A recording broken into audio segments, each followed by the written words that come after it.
Welcome to NBA Now by Chat Sports, all things Lakers. I'm Hannah Kulik, aka Laker Han. You can follow me on Twitter at Hannah_Kulik and on Instagram at Hannah Rose Kulik.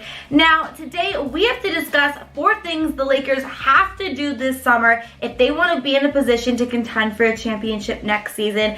Now, obviously it seems a little silly to even say the words contending for a championship and Lakers in the same sentence, but at the end of the day, that is going to be the plan for next season. Obviously, as we all know, the Lakers are probably at their most vulnerable right now than the franchise has ever been before. The season ended just about 6 weeks ago, and there's already been so much drama, and there's really so many question marks and so much uncertainty going forward. Of course, we have Magic Johnson no longer being the head of basketball operations, and since he announced that he was stepping down right before the Lakers' last game of the season, he has gone on and done multiple interviews pretty much just trashing the Lakers, really just handling the whole situation very classless and very distasteful in my opinion. The Lakers have also signed a new head coach. Frank Vogel is going to be the Lakers' new head coach for the foreseeable future. We also have Jason Kidd serving as an assistant coach. And the Lakers have a lot of work to do this summer because they essentially have to put together an entire new roster.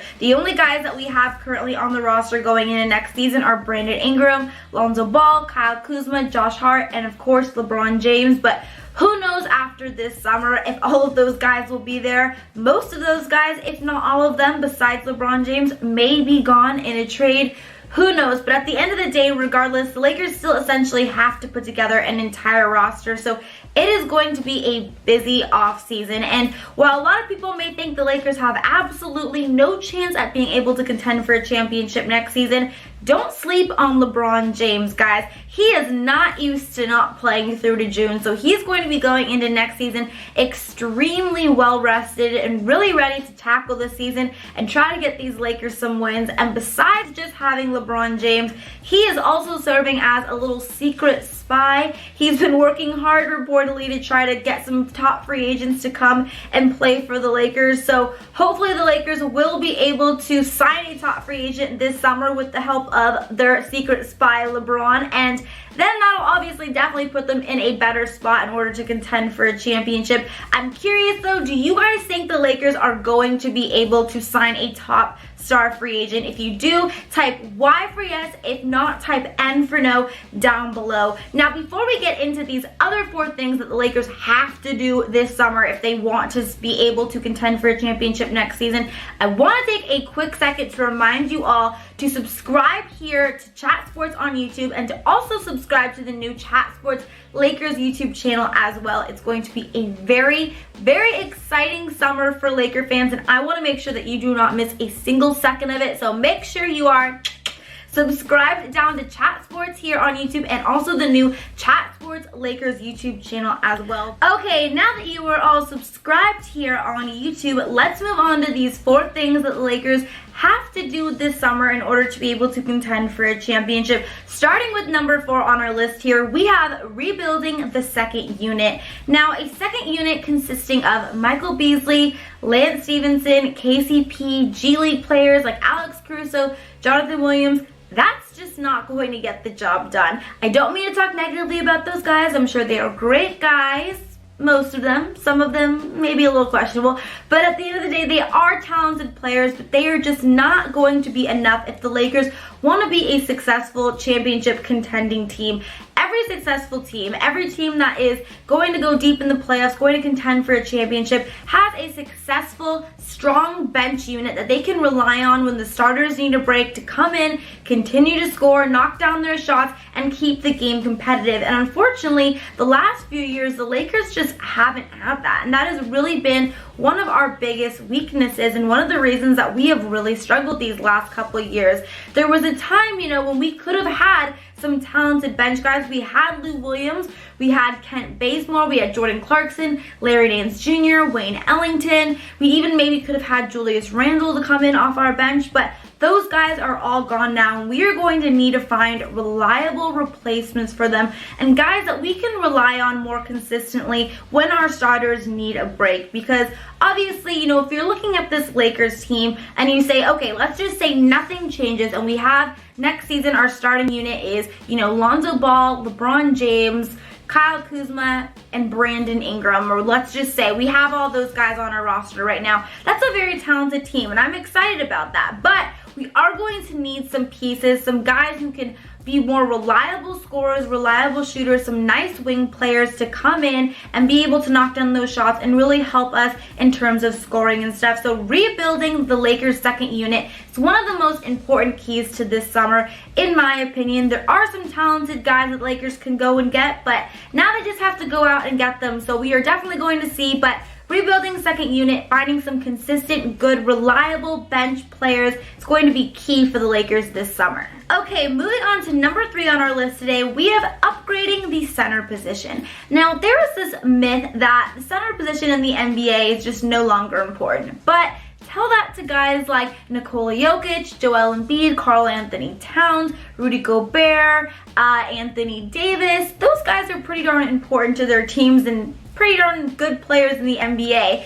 I mean, where would the Toronto Raptors be if they didn't pick up Marc Gasol midseason? I thought that was a genius, brilliant move, and I think that was honestly one of the keys to why they've been able to have such a successful run these playoffs and are currently in the NBA Finals. He's really been able to help them tremendously. So this myth is not true. However, it is true that the whole center position in the NBA has evolved over the years, and it is now more important to be more of that stretch 5. You've got to be able to knock down a 3. So it has evolved. Center position is still extremely important, but it is a little bit different than it has been in the past when you were just kind of, if you were a center, you were more so just standing under the bucket, grabbing rebounds, getting more dunks. Now you have to be able to stretch the floor and, of course, knock down that 3. Now, going into last season, the Lakers not really having a true good center was one of the biggest concerns of the fans, and unfortunately the front office just didn't see it, so they didn't address it. We did have JaVale McGee, who actually, I will say for JaVale McGee, he did play better last season than I think a lot of people expected him to,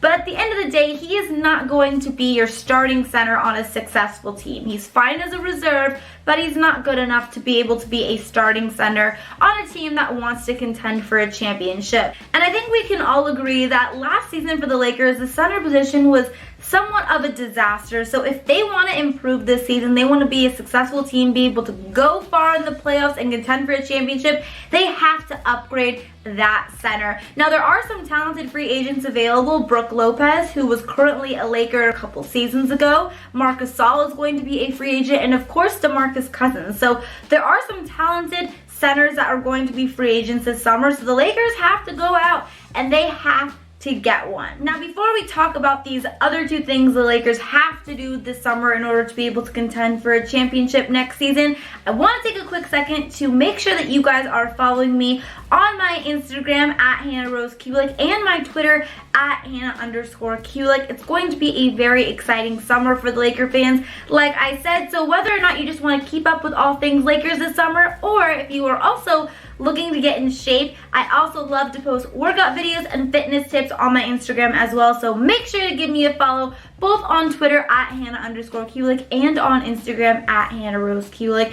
But let's talk about number 2 on our list, because coming in at number 2 on our list, we have something that the Lakers really don't have a choice. They absolutely have to do this summer, and that is upgrading the shooting position. Now, last season for the Lakers, we saw the Lakers shooting guards be KCP and of course Josh Hart. Now, KCP is just too streaky of a guy for me. He is just, when he was advertised, when the Lakers first got him a few years ago, everyone said, you know, he's a great 3-point shooter, he's a great defender, but honestly, I just haven't seen it. All I've seen is a guy who's a very streaky shooter, and yes, when he's on, He's a good shooter, he's exciting to watch, but he's just not consistent enough for me. And honestly, KCP's defense has not been all that great. He's fine, but he's nothing special like how he was originally advertised. And of course, as we all know, Josh Hart unfortunately suffered from a lot of injuries last season, so he just really wasn't himself, which was disappointing because he had had a very good rookie season and he was coming off a tremendous summer league where he was MVP of the entire summer league, but struggled through some injuries. Now, he did have knee surgery this past summer, so hopefully with some rehab and once he is fully healthy, he will be better. But at the end of the day, you still fully cannot rely on a guy who's going into his third season, and he may honestly be traded this summer, so Josh Hart may not even be on the team. We also did see for the Lakers, because they were so short at the shooting guard position, we saw Brandon Ingram play the 2 a little bit, but of course, with Ingram playing the 2, he is out of position there. Obviously, the Lakers' lack of an effective shooting guard last season was one of their biggest weaknesses. And in the current NBA, one of your starting guards has to be able to score at least 20 points per game. They have to be a consistent, reliable scorer. And if the Lakers do decide to keep Lonzo Ball around for the foreseeable future, it's obviously not going to be him. Lonzo has never been known to be a high scorer or a reliable shooter. Those are just two not of his biggest strengths. So if we're going to keep Lonzo, we have to pair him with a shooting guard who's going to be a consistent scorer, someone who can easily get 20 plus points a game. Now, there are some free agents out there, some free agents, especially the top ones, that I think maybe the 2 most likely that the Lakers could sign are Kyrie Irving and Jimmy Butler. Obviously, Kyrie Irving is a point guard, but if he is paired with Lonzo Ball, he could probably play that shooting guard position. Or, of course, Jimmy Butler, like I just said, who is already a shooting guard, so he would be that perfect fit, perfect acquisition, and it would be very exciting to see a defensive backcourt of Lonzo Ball and Jimmy Butler. I think that would be pretty nice defensive backcourt if you ask me. We could also make a trade possibly for a player like Bradley Beal, who is still young. He's only 25, but he's averaging 25 points per game last season. He's a very talented shooting guard, very reliable, consistent scorer, especially from 3. So that would be a nice acquisition for the Lakers as well. Of course, if we do trade for Bradley Beal, we'd have to trade for him. So that would mean giving up a few of our young assets, which I don't really want to do unless we have to do. But if we strike out in free agency, we're going to have to do it. So I am curious though, talking back to these free agents, because that is who I would really hope the Lakers are able to get, a top max free agent. I know that's their plan going into the summer. I know that's what we all want the Lakers to be able to get, but between those 2 guys that I just mentioned, Kyrie Irving and Jimmy Butler, who would you most like to see in the purple and gold next season? If you'd like to see Kyrie Irving, type Irving. If you'd like to see Jimmy Butler, type Butler down below. Okay, let's move on to number 1 on our list, because number 1 on our list today is absolutely crucial.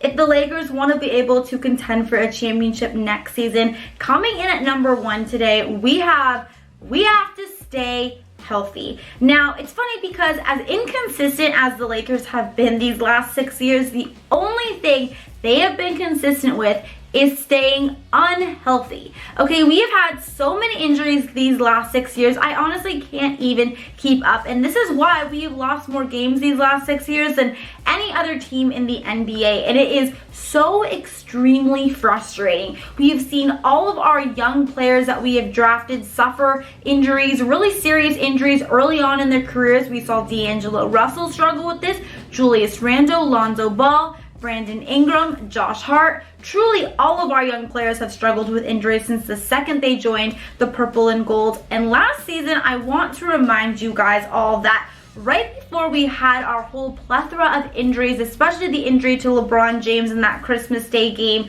we were currently the 4th team in the Western Conference, and things were really looking up. We were playing very well, and it looked like we were going to definitely be making the playoffs. But then, of course, LeBron James got injured. We had Rajon Rondo get injured, and then Brandon Ingram, Lonzo Ball, Josh Hart, everything just kind of started spiraling out of control, and it just had this domino effect. And at the end of the day, you can't really expect to win a whole lot of games when a majority of your team or the core of your team is out with injuries. It's funny because there are always so many questions as to what went wrong and so much finger pointing as to why the Lakers didn't make the playoffs last season, but at the end of the day, the reason that they didn't make the playoffs is because they weren't healthy and they had so many injuries. And who would have known what would have happened had they stayed healthy and made the playoffs? Magic Johnson would probably still be with the team, and obviously landing a top free agent would seem like a much easier idea for us. So this is something that the Lakers absolutely have to do if they want to be able to contend for a championship next season and just have a successful season in general next season. Now, the Lakers also did announce that they recently rehired Judy Sato, who is a very respected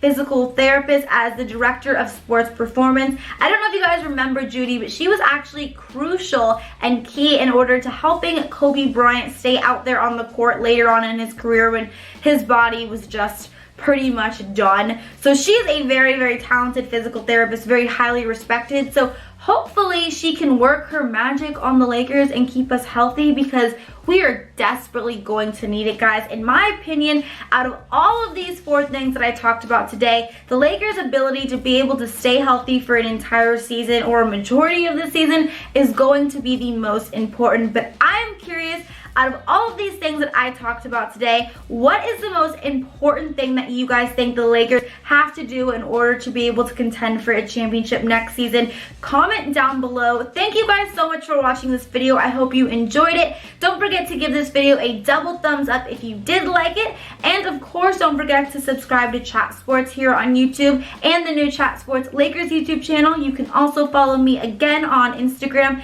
at Hannah Rose Kulik and on Twitter at Hannah_Kulik. Until next time, guys, Laker Han is out. Bye.